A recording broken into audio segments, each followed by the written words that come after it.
John chapter 3. Remember, we are talking about salvation. And our theme is you must be born again. John chapter 3 verses 1 to 8. Let's start from verse 1. There was a man of the Pharisees named Nicodemus, a ruler of the Jews. The same came to Jesus by night and said unto him, Rabbi, we know that thou art a teacher come from God, for no man can do these miracles that thou doest, except God is with him. Jesus answered and said unto him, Verily, verily, I say unto you, except a man is born again, he cannot see the kingdom of God. Nicodemus said unto him, How can a man my age,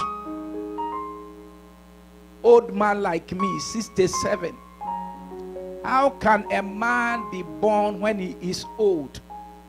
Can he enter the second time into the mother's womb and be born? Jesus answered, Verily, verily, I say unto thee, except a man is born of water and of the Spirit, he cannot enter the kingdom of God. That which is born of the flesh is flesh, and that which is born of the Spirit is spirit. Marvel not that I say unto thee, ye must be born again. The wind bloweth where it listeth, and thou hearest the sound thereof, but cannot tell whence it cometh, and whither it goeth.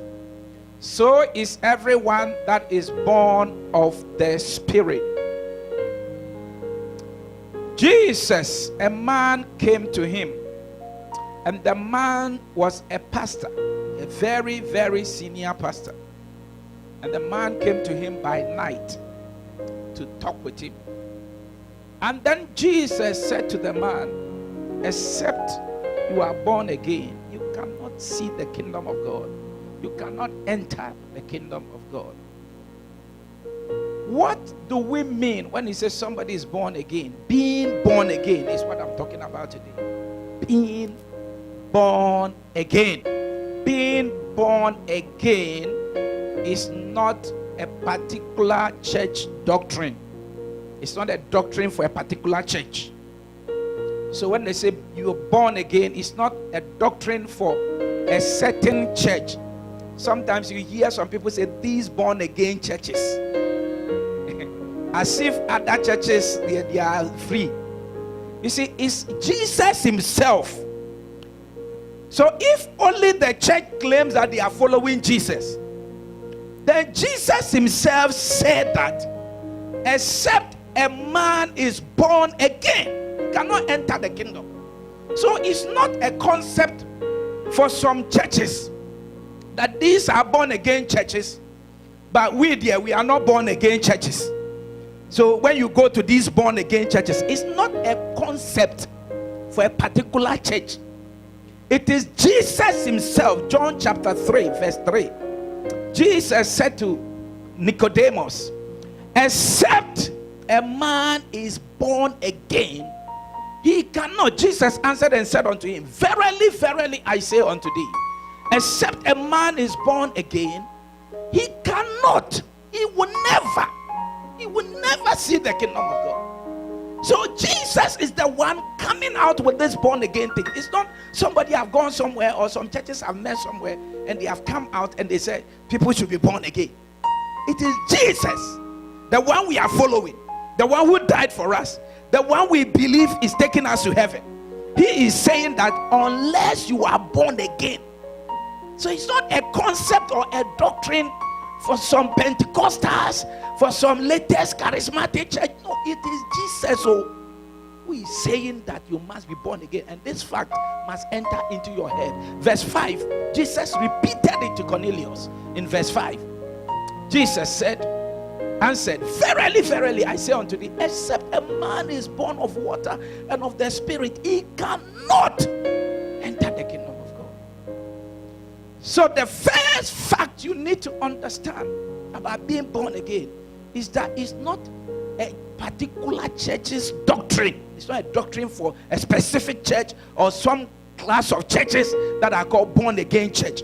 So any church you find yourself in and born again is not an issue, then you have missed road already. Because Jesus said you must be born again to enter the kingdom.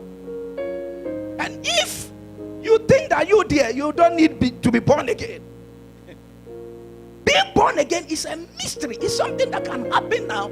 It's not like they have put you in a machine and everybody is watching and angels have come. So you can be here now and be born again. And you wonder, I'm the same person that came to church and they say I'm born again. Yes, it's a mystery. How can I be the same person and right now I just said something and they said the blood of Jesus, I didn't see any blood, I didn't see anything. They say it has washed away my sins. It's a mystery. It's so mysterious that sometimes you don't understand. So that is why Nicodemus said, how can this be? I'm a very old man. I've been on this planet for a long time. How can this be? Because it's so mysterious. He couldn't understand it.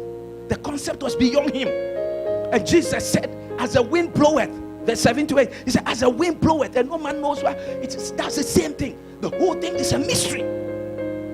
That's why 1 Timothy chapter 3, verse 18 says that great is the mystery of godliness. It's a mystery. 1 Timothy chapter 3 verse 16. That God came in the form of a flesh and died for man to be saved. It's so mysterious. The whole thing is a bit complex. And without controversy, great is a mystery of godliness. God was manifest in the flesh, justified in the spirit, seen of angels, preached unto Gentiles, believed on in the word, and received up into glory. Being born again is so mysterious.